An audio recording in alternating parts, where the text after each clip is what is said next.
tell if it's going. There it's going. Right. So talking with Nick about the World War III and everything being packaged. Of course, my book, Polluted Burning House, will be coming out soon on Amazon. And you know what disgusts me is the way that they package all these proxy wars, just like 1984 kind of situation. And then they sell it in order to get the contracts, like you were saying. And, that is, I guess, one way to kind of fuel spacer development. But the thing is that the space development that they want to fuel is all still military. It's like a big, human centipede here. They're going to do military contracting for space to have wars in space so they can continue to have military contracting. And I had a dream about this maybe 8 years ago. Yeah, and, I think though, very importantly, which is what they never do, they never ever account for the human cost. And look at the cost of the no, Middle East. no. It's cost trillions. So all this messing around in there about sparring up to each other, who's the hardest, and with the potential of making millions of pounds apiece. That the West really ought to step. It's very dangerous what they're playing at.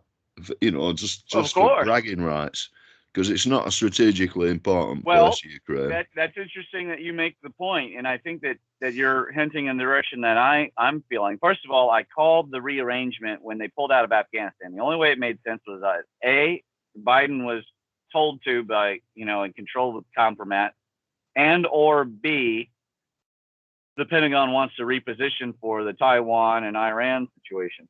And I think that's exactly what it is that they've been told to get out of certain sectors of Asia, to redistribute power in a way that's acceptable, of course, politically to the American people. And then they want to see what I think is test out technological war thing. So a man that develops his martial skill wants to fight people, and a military that develops itself by constantly buying new military equipment wants to test that equipment, especially so that it can get blown up and they can use the contracting and buy more. And I think that's exactly what's happening here. It's horrific. It's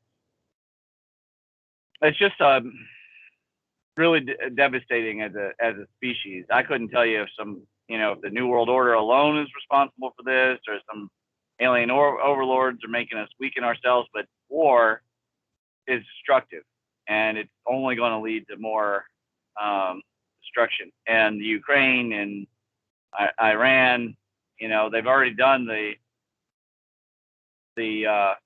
Middle East there and all the ISIS stuff, but they're getting out of Iraq too, so the ISIS is going to make a comeback. Well, exactly. I think the new axis is already here, and I think the caliphate, it'll be the return of the Ottoman Empire. And I think that in the end, and I personally don't think that Europe can be saved by the U.S. this time. I have no idea about the British Isles, but no, it's gone, mate. Gone. We've got open borders just about here. We've got open borders to them. They're, they try and cover it up, but they're finally starting to build camps like they have in Calais for the last 20 years. Of course. So enemies of the West are multiplying, while Westerners are getting fat, lazy, and stupid. And it's only spreading as they continue to talk about nonsense. I saw some teacher, substitute teacher, got fired because she refused to meow back at a non-small child who had meowed at her and said she identified as a cat. I mean, it's reaching peak oil, like Yuri Bezmenov, useful idiot level. And it's really, really quite frightening, because China's building a military base in Cuba. Russia's in talks with Cuba and Venezuela. And it's going to be the encirclement strategy that Trump wanted to have, but in reverse now.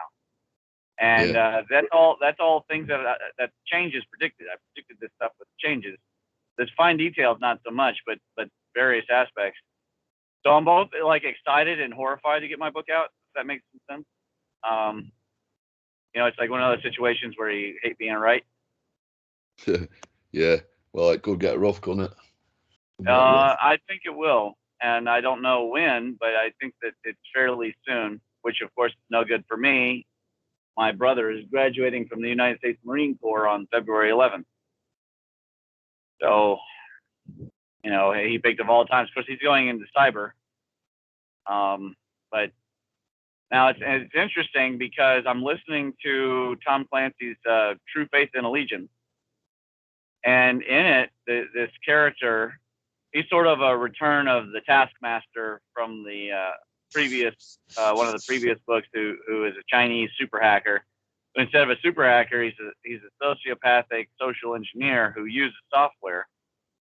And I reckon it's only a matter of time before some of my concepts of scale wind up in the hands, or wind up in the minds, at least, of sociopathic software writers, and that they're able to do some of this stuff on scale. I'm sure they're already there. I'm sure. Well, it very, very well could be. The thing is, like, people's social media accounts are totally open. Their passwords suck. They aren't using password managers. They're not using randomized long 20+ character passwords. There are free password checks that will run, to tell you what your passwords are. There are also even deep web scour bots that will do searches for you to see what your personal information and your passwords and stuff are on the dark web for sale. But people don't do them. People don't use them, and of course, a lot of it's too advanced for some of the older audience that got onto the web, so they could pass around chain emails to their family. But we're well past the chain email days into full-on industrialized scam. Did you watch the Mark Rober glitter package, the glitter bomb series? Have you seen that? No. There's the third video is actually it might be the fourth video. Can't remember which one in the series it is. It's the one before his newest one. And he actually ended up just tangentially poking his head into the world of these scammers through his glitter bomb experiment, because he was expecting, Porsche pirates were independent, and then he unraveled an entire scam ring, and it ended up leading down a path that is really surprising. I'll link it in the description, but people should look at that, because these scams, they caught it in the middle. This old woman had already been scammed once, and they caught her in the middle. She was going to be mailing off another 20,000, because these scams are so sophisticated at social engineering, and people in the West are so trustworthy because we've built a trustworthy society. Yeah. And she was also a widow, which meant that she was emotionally vulnerable. And it's just a real scary thing to see somebody of that age, because of course you think of your own old people, and getting scammed like that was just egregious, really. Yeah. So anyways, all the pessimism aside, I'm with you right there with all the projects saying, keeping busy. Since we weren't recording just yet, you want to re-describe the audience what you're up to? I think a couple of episodes you managed to talk about it, but it never hurts to mention it again, and maybe we could attract some talent. Yeah, well, essentially, I'm trying to get this astronomical data collated to get a better idea of. Well, I've got a couple of astronomical projects now, but one of them being I need to really describe the environment, the local, say, 1,000 light years away from the sun, and this, what I'm trying to do is get the data in a small, it's a relatively small slice of the galaxy that can describe the funnel, the structure that we're actually in.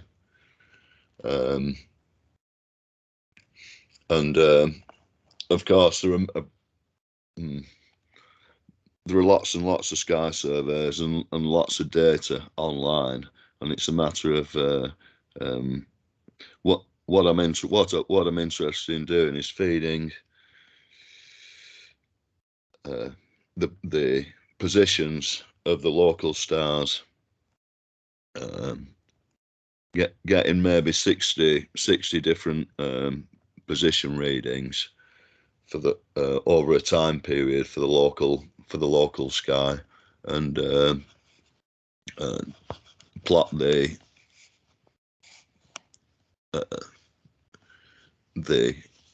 velocity vectors. Right. So tell people about the control star that you found. Thank you. It was really interesting. The motion there was, of course, a spiral, helical. And maybe you want to describe a little bit about it, why it's important, etc. Sorry, what's that about the what? The star that you had shared. I think it was called Benton, but I don't remember now. Bernard star.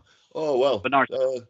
Yeah, that's an example of what you can do. If you look at now this was from a private astronomer who basically he looked at a list of maybe 20 local stars through his own telescope. He had a fair old telescope by the look of it. But now the data you can pick up from the astronomical data that you can get from, say, the Gaia mission is thousands of times more accurate than that. But anyway, even that Barnard star, that illustrates that if you closely look at the passage of the star, if you analyze it carefully, you see that it's actually traveling in a very close spiral. Right. Yeah, very close. I was almost shocked to see it so blatant. There's not really any way around it. And where is Bernard Star located? I mean, with galaxy and all that. It's got the highest proper motion from the sun that we know, Barnard Star, and I think it's 6.5, just off the top of my head, 6.5 light years away. Explain to the audience what the proper and relative motion basically mean. The proper motion is the observed movement if we look at the sky as a flat plane, the X and Y movement not coming towards us and moving away, which would be the Z direction. So if you're calculating what's coming towards or away on that Z frame, then you're calculating radial motion.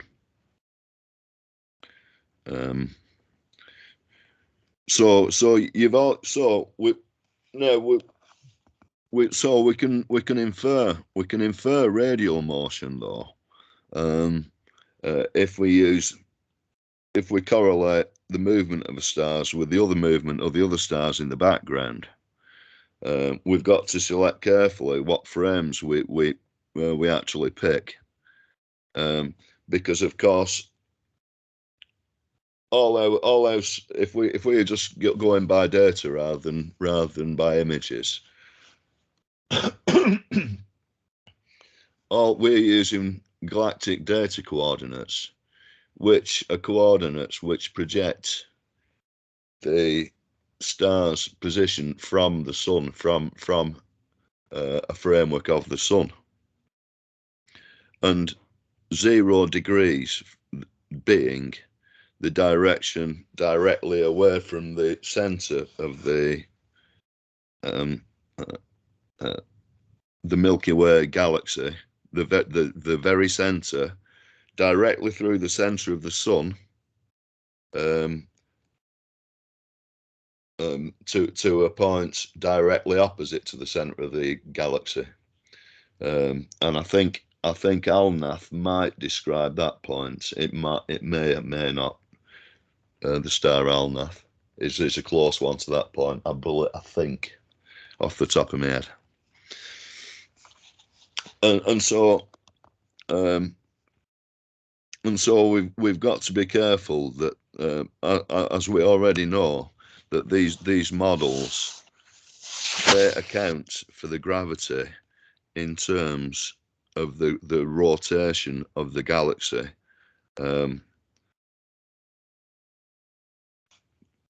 Sorry? Oh. Sorry, I forgot I was muted. I said right. In terms of and they're using the data that's not accounting with intrinsic redshift. So the distances may not be correct, although I assume basically the relative velocities should be the same, and the proper motion data should be the same relative to itself as the star moves. It's just where that star is might not be correct. Yeah, how its actual its actual distance might be different than we see, but because it's the same star, coming and going, I would suspect that helical structure is accurate. I see. Oh yeah, they are. There's closer ones. It's much easier to classify the closer stars, the closer ones, and of course this guy data spectroscopy, interferometry spectroscopy, or whatever. I can't pronounce that. It's very, very accurate. I'm not sure if it's. I don't know anything about that subject apart from. I wouldn't like to measure distances by the redshift though. Magnitude or something they use to get the radial distance. The radial motion. Yeah, no, I think that we need to develop another way, but I don't know how else to get around it when with the force, and light is the best connector for that force, although we could see the silhouette of electromagnetic behavior, but I'm not so sure that we'll be capable of measuring distance of charge at this stage of our human development. But if we could look at electrical potential, that would be pretty neat. I just don't know that we'll be able to do much with it yet. So I'm not sure what else we can do while we don't understand gravity correctly. And did you get a chance to read my review of Steve Crothers' work, his latest work? Yeah, I did. Yeah. Yeah, I mean, I thought he laid it out pretty successfully. I mean, it all hinges on the fact that the type of mathematics that Einstein was using had already been shown to be impossible, right? It had already been shown to be the pseudotensors cannot work if they're not mathematically sound at the foundation of which they are basing themselves upon. So in such an environment, we more or less have to start over with our understanding of gravity, because what we've been using for the last 100 and some years is basically 100 years now, right around these few years here, is coming undone. And we've been moderately successful in the same way that a rainmaker is successful if they live in a temperate environment and it's going to habitually rain. I don't think that we're going to be able to use gravity as an accurate measure anytime soon. I think Ramon. Of course, we've got to recognise that gravity exists, and of course, it's a charge-related affair. We've got to integrate that into our simulations. But of course, it only accounts for maybe 10% of the kinetic energy observed. So we've got to find where obviously the rest of that comes from plasma or electricity, doesn't it? And you Right. know, Baryon, cosmic dust, you know. There's also all the gravity that we can't see because there's all these exoplanets and stars that are turning off. Gareth has made the video proving there are all these stars that have turned off and you can't see them. yeah, Basically, I mean, there could be, you know, how in Space Engine you turn up the exposure and it turns up the procedural generation. That's what I think. Basically, we could have is a situation like a galaxy could suddenly wander through a mega filament, and the you entire won't see the galaxy. matter. Yeah, Yeah, it'll go from 100,000 stars to, you know, a billion stars. And the other thing is these planets that could be darker than charcoal, like WASP 104b. This is a scary thing because, of course, the black god, you know, mentioned in the Mayans. So the question is, which that could have been Uranus until Uranus got in proximity to everything else, and if it's Planet X, the Nibber, then it could have charged up and started glowing. Whatever happened in our system, if it had been recorded correctly, or if we interpreted the data that's out there correctly, or hadn't burned it away, either way, we might have had all the information that we needed to really truly study this mystery about the universe. But I do think that we have to account. Yeah, there's no getting rid of angular momentum, you know, kinetic energy, and of course however charge is working with gravity is useful as a model. The problem is that the assumptions we've made, and this is where I side with Robert. It's not easy. I already thought this way. When you come to something like general relativity, until we step through, and I don't know if Crothers is going to work with me. I've emailed him and I've said what my intentions are, you know, so I have no idea. I've even asked him which papers of his are absolutely necessary and vital for this work. But until we recreate general relativity in terms of Maxwell and Heaviside and Descenti, I just don't know that we can rely on it as a means of actually measuring distances. But I do think we can use light. At the moment, it's totally impossible. If I we've agree. got stars 20 light years from each other traveling at different speeds, and everything is they're totally different time frames. They're not in the correct place when we observe them. It just makes the whole point of observation completely impossible.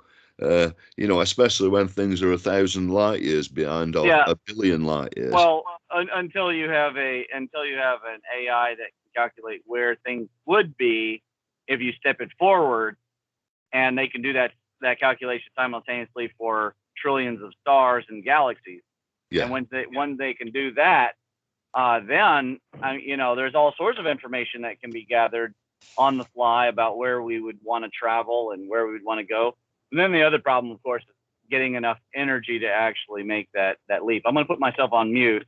Hopefully this does not kick when I turn off the car. Hopefully it doesn't kick the call.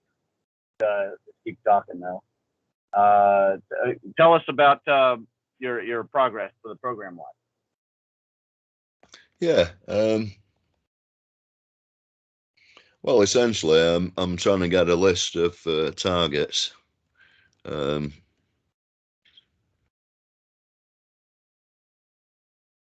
I'm hoping to, like you say, go just basically use coordinate points.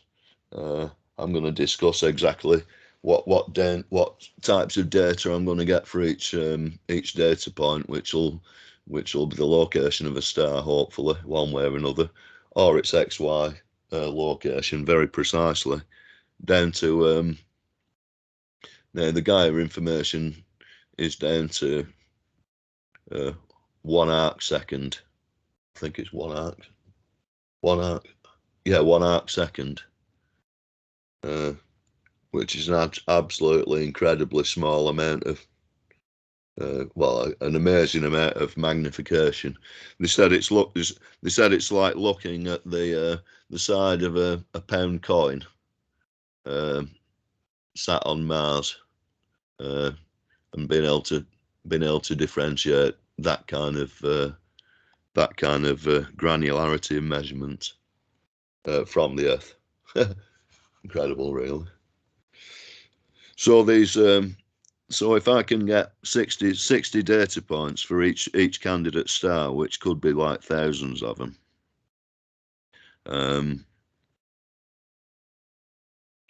I can then compare.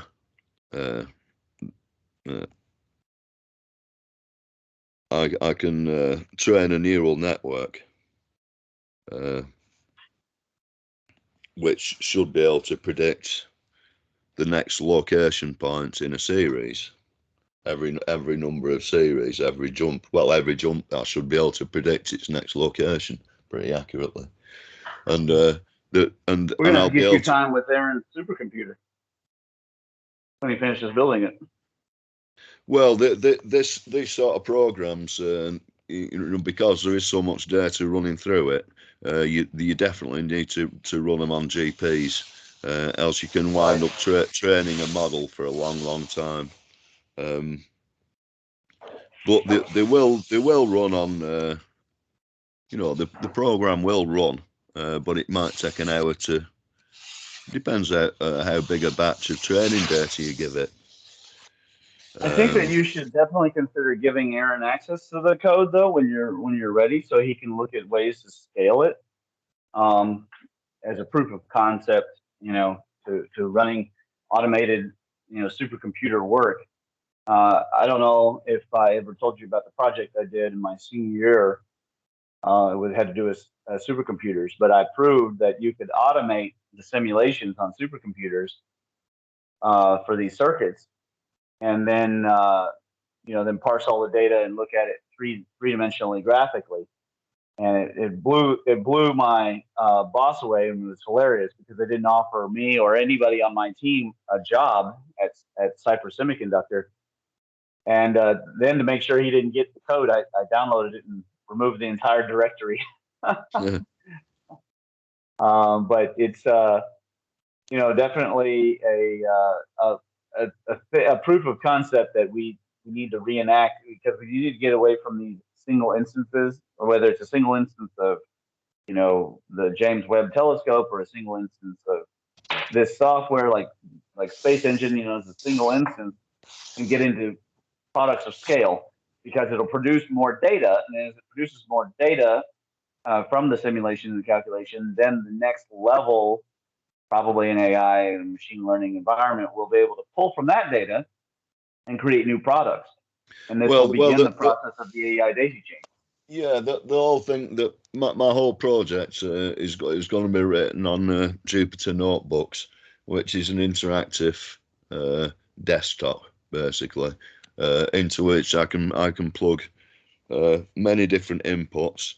For example, the satellite catalogs, the space catalogs, all the Gaia data, 1,500 different catalogs. Then the star data, I think they've got very accurate location with maps of 3.5 million. I think it's a massive number, stars. And of course, I don't want to be able to.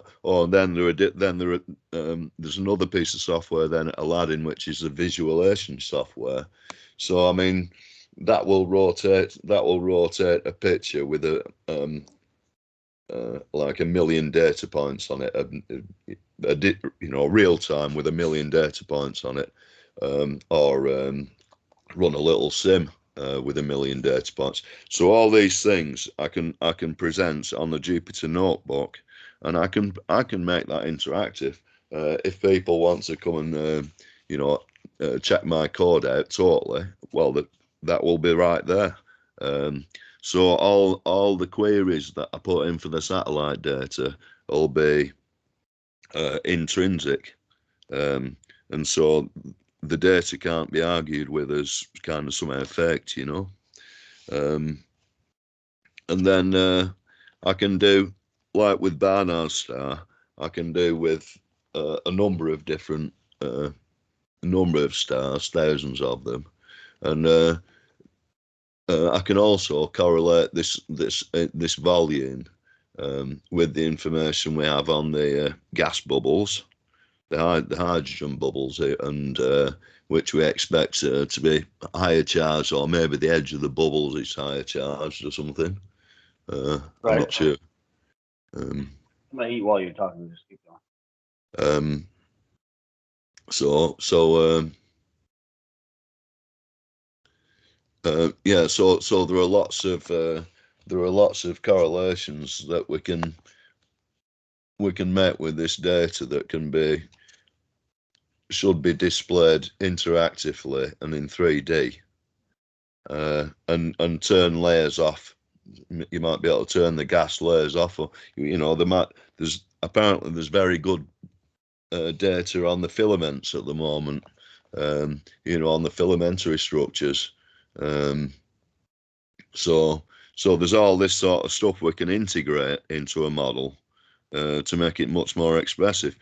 Because when you just get a picture of a million stars on your screen, it doesn't mean anything.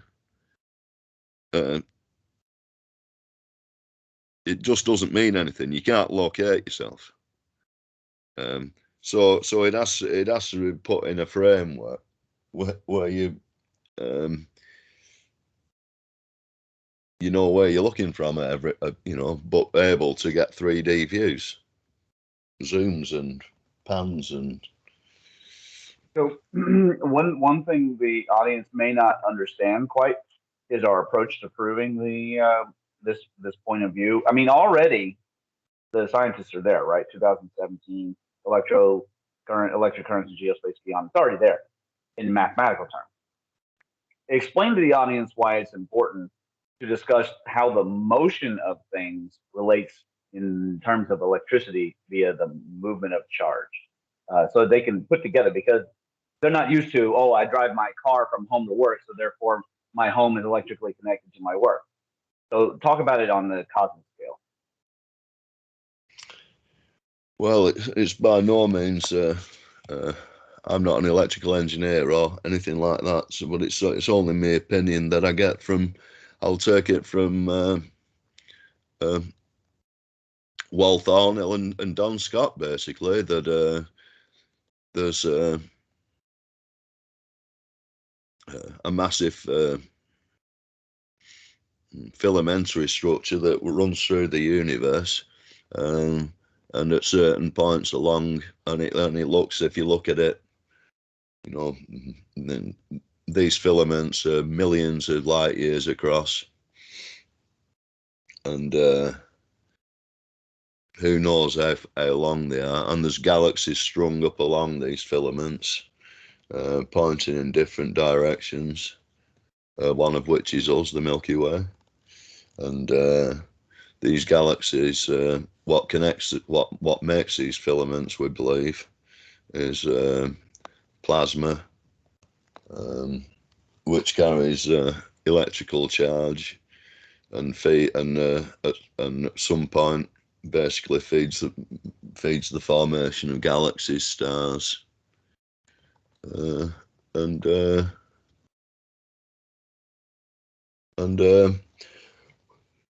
we've got to, because we have a model at the moment where all the stars are being sucked into the center of the galaxy as it rotates along, because Right, which is totally wrong. Uh, Totally wrong. Yeah, and It couldn't be more wrong. It's like the black hole theory. It could not be more wrong, No, right? it couldn't. It's not getting trapped in. Everything's coming out. Yeah. Same thing with the galaxy. Things are coming out of the center of the galaxy and being pushed away.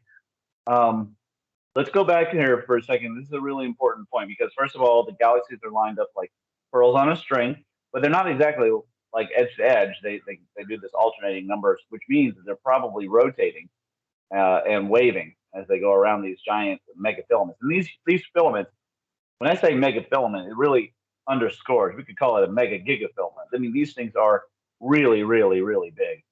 They're much bigger than galaxies, and they appear to be slowly, according to the work that Gareth is looking at, pushing out stars out, and on the smaller filament level, and on these galaxies, slowly pushing them out, and eventually they could they can mature and get kicked out altogether and form a new filament connection somewhere with their host cluster. And so this motion itself induces electromagnetic behavior, and then there's also the exchanges of charges that are happening on all levels of structures inside of those galaxies, and it's all mediated with plasma, as you talked about. But here's the more important thing: so Veritasium, he did his video with the thought experiment. You know, one light years worth of I'm sorry, one light second worth of wire. You know, how when would the light turn on if there's an appreciable amount of current? And the honest answer is instantly, based on the way he said that. The delay that happens only because of the actual propagation time of the electromagnetic wave, but the field and the electric field information started arriving, according to another guy's experiment, almost instantly. Of course, nothing can be instant with that, you know, that would violate thermodynamic principles, but it gets there, and some current is already flowing in the wire halfway across from where the switch was, where the light bulb would be already. And then 1 over C later, it starts to jump up, and it slowly steps up until it reaches the voltage level that is acceptable for the light to actually switch on, which tells me information is being passed between these structures, and that information is almost more important than motion of charge. I don't know. Do you have any thoughts on that, like in terms of ether or consciousness, anything in that direction?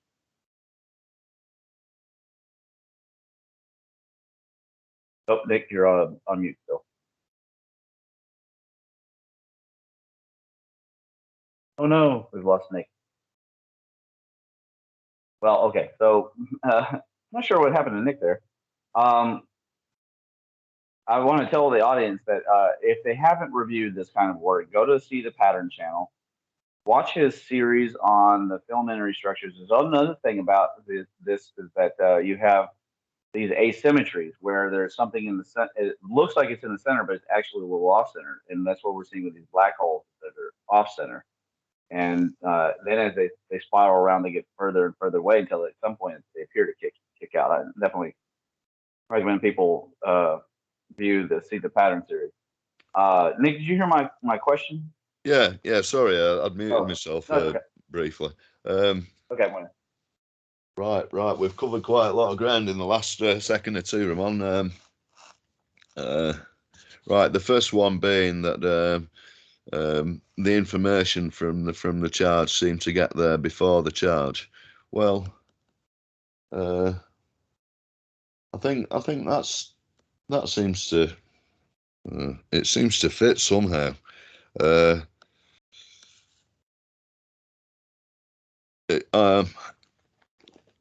This light speed as a complete limit.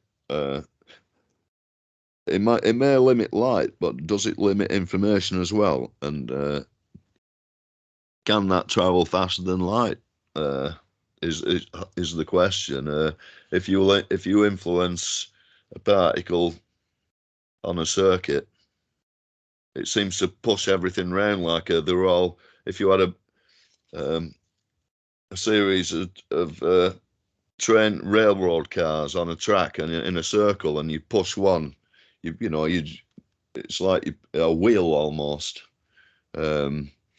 which suggests that they're linked by all the tracks are linked somehow by. Well, there's a famous experiment that the general relativists then tried to use sophistry to say, oh, it's not information traveling faster than the speed of light. And they tried to prove, of course, they weren't able to really prove that.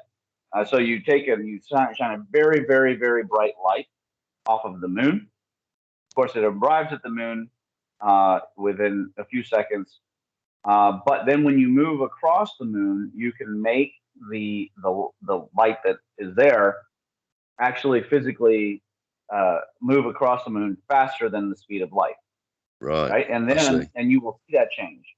faster than the speed of light. But it's the translational information that's being faster than the speed of light. It's coming back and forth. It's all happening at the rate of induction, which is c. Einstein in his papers nowhere said that c was an absolute speed limit. That has been inferred and built upon, and it's become like grandma's secret recipe, which turned out to be ragu. Um, it has just been added to and added to and embellished. And I covered in the the paper, the Schrodinger one, um, the I'm sorry, the the frequency one that I covered. He actually did a really strong takedown. It's one of the best parts of his paper, explaining general relativity and what it actually says about the speed of light. Let me get the exact name of that paper for people, because I mean, I spent a little bit of time talking about the positives of his paper and the negatives of his paper. Of course, there's always a positive and a negative to everything. I was actually thinking about the law of polarity this morning, and how it wouldn't be necessarily a bad idea to make a very short law of polarity paper, but it's got to get in line with everything else. What was that? Wasn't the light for free? What was that end up being called? Well, the Schnoll effect, and general relativity paper, and he had basically done a very thorough takedown of the mass media effect on describing what general relativity really says. Now, he did a poor job of talking about anything real, and I recount that in the paper. Right, zero mentions of electrons, neutrons, protons, Yeah. baryons, leptons. I mean, he talked a lot about tachyons that have never been found. Yeah. So I don't know how far I'd take, but that part of his argument is actually correct, historically correct. And Robert covers it also in his Nature of Things. So I don't think that it's a speed limit at all, because we're talking about a rate of induction, not an actual speed. However, everything we're observing is going to be relative to that. It's important for people to understand, when you're moving an entire galaxy, which is nothing but various forms of charge, at a high rate of speed, and the bigger these structures are, the more electricity that there is in the structure, the faster the proper motion is, and that increases from the Earth to the Sun. The Sun's moving faster. From the Sun to the galaxy is moving faster. And from the galaxy to the supercluster is moving faster. And these proper motions, being related, of course, energetically, once you get to those speeds, we're talking actual current. Although, even if it was one salt grain, which of course is positively charged, if it is just one salt grain just moving along like a snail's pace, theoretically, there is a induction happening by that motion. But of course, there's nothing measurable, because we don't have the equipment to measure such a point. You could just calculate what it would be.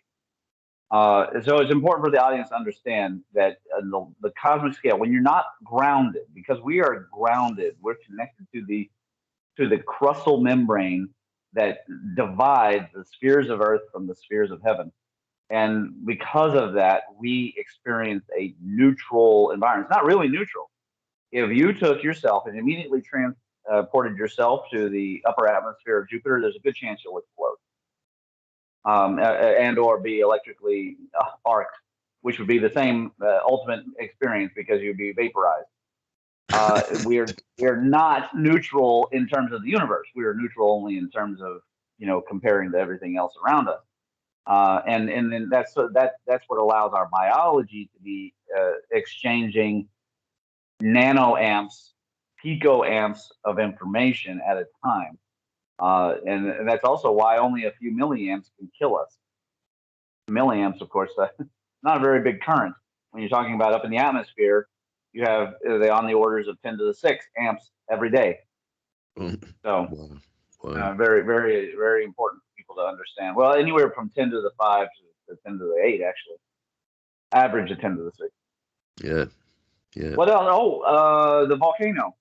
So I saw Robert. He had this weird idea that it's odd for lightning to go from the ground to the sky. That's been, you know, disproven a long time ago. Uman and Dwyer have a text describing the four different kinds of lightning. You have the different directions, and then you have positive and negative, so you end up with four different kinds.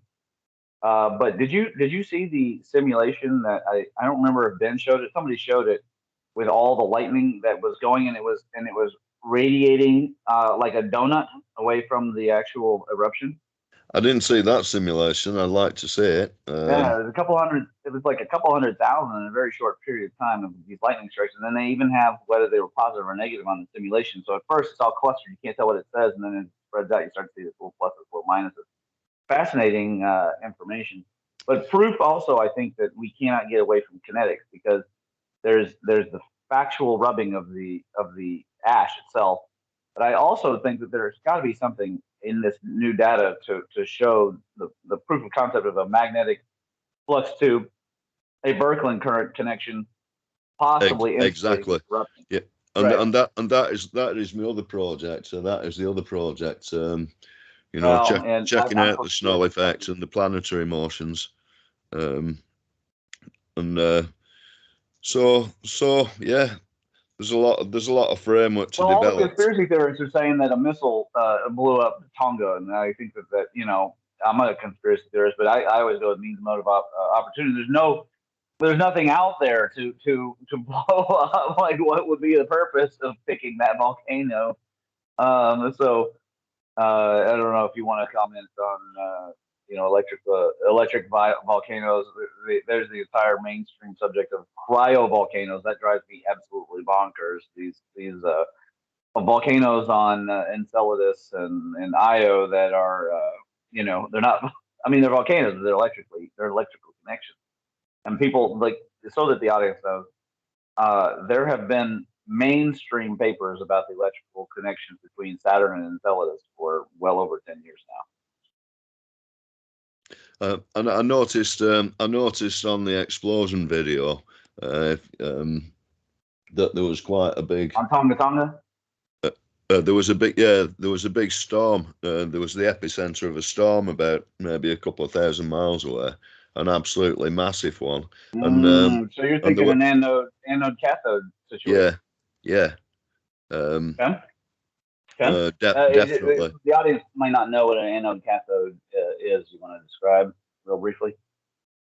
Well, the anode will uh, the cathode receives the charge it's meant to do, I suppose, and the anode the charge comes out of the anode normally, doesn't it, and goes to the cathode, as far as I understand it. But Right. again, So, but how would electricity. this work? So, are we talking about? It's a direct arc, or is it connecting up to the plasmasphere, moving across the plasmasphere and then coming back down? What are you? How are you picturing it? Well, I haven't even hypothesized it totally, but it seems, yeah, I mean, it would make sense that one of these just a loop is created, like almost like it's created on the sun with these Hmm. sunspots, and you get a massive load of charge jumping across. Um, um, but of course, yeah, jumping across the ionosphere. I suppose some of it would get blasted out to space. Some of it would land back. Uh, so if the volcano was the anode, I guess, uh, and then the storm would be the cathode. Would that make sense? Right. Right. Because the anode normally builds, doesn't it, when a charge goes through it as well. You know, you'll get a build up on the anode rather than the cathode. The cathode will disappear rather, and the anode will build. As far as I understand it. Well, the thing is that um, where the conspiracy theorists may not be necessarily completely wrong is looking at the possibility of the use of this stuff to set off like a Yellowstone. If we're able, because of course, famously the Americans and the Soviets signed a peace treaty after they've been, especially the Soviets, been conducting nuclear experiments in the atmosphere and generating these super currents, and they were starting to measure them. And NASA's got these simulations now; they're in the paper, and Ben's covered them. That's where I became aware of the NASA work, where the arcs can then project these thunderbolts straight down from those loops. And you got to wonder if there wouldn't be a way to do but without missiles. I don't see what the point of using a missile is in this kind of situation. If we're talking super high tech warfare, and we're talking the Majestic 12 and Space Forces have gotten to the point where they can do these kinds of mega electric generations, and they're looking at next level, like spacers level electricity. I just don't see why they would use missiles. Although I will point out they do use missiles for rockets for lightning research, but I don't think that's quite the same idea, to be honest with you. What do you think about that? Well, I think people will wield weapons that are fairly indiscriminatory. I mean, mostly people who have weapons like that have a way of avoiding getting hit by them themselves. That's a good point. In whatever way they do, be it chemical, biological, or any other kind of warfare, they don't, they're well out of the way before any of that goes off. So yeah, I think anything's possible as far as weapons development, and I think the more like the hand of God it looks, the better it is for for the divine right to rule. It all comes back to the terribleness of MIMS 2.7 and 2.8, which leads me to my final plug for my book that'll be coming out. I'm actually editing right now. There's some image layover issues. The Toluta Burning House will be out very soon. Of course, all the papers are still free, but it's handy. You can purchase a direct to order copy off of Amazon, and you can provide it to. You can make it a political gift if you want, or you can just help educate people on the EPMC, on the MIMS philosophy, whatever you like. I have my own particular uses for why I'm publishing this book first of all the things that I've written. But either way, the information coming out very soon, and hopefully people find it fascinating and useful. And it's definitely been my pleasure to write these papers. Of course, I use the word pleasure here quite tongue in cheek, given the overall topics, especially I decided to include the MIMS 2.7 and 2.8 because I don't think I would be satisfied if I hadn't. I think it's a good way to round out the series, and discussing the awfulness of these kinds of superpower individuals that do whatever they want. But I'll have to leave it there. Any final thoughts before we roll?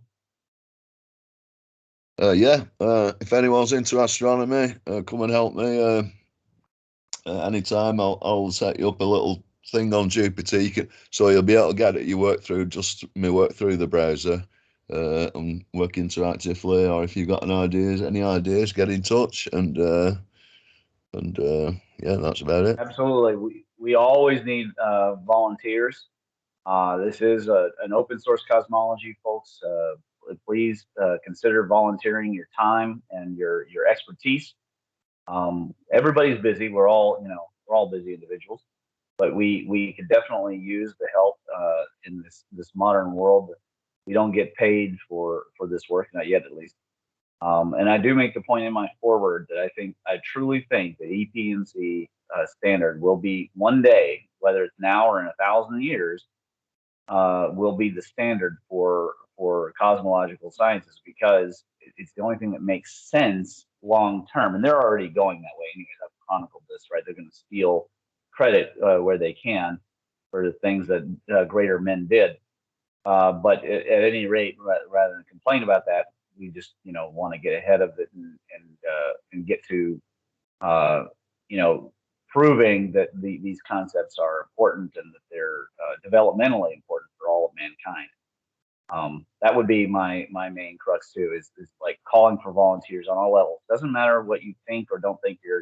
We've got of course Mary has joined the board. She's come from more like the technological and finance side. She's interested in the data ether, and she's interested in ether in general and spirit and things like that. So you don't have to be a physicist or astronomer to get involved. You do have skills, programming, mathematics, whatever you got, bring them to the fore. Help us out. We definitely could always use that kind of aid. So good call on making that request. I guess we'll wrap up. I think my clients have walked in. They probably want me to come and treat them. Okay, great stuff, Ramon. I'll speak to you soon. Have a good day. Okay, brother. Yeah. All right, you too. Yeah. It was a Bye-bye. good show.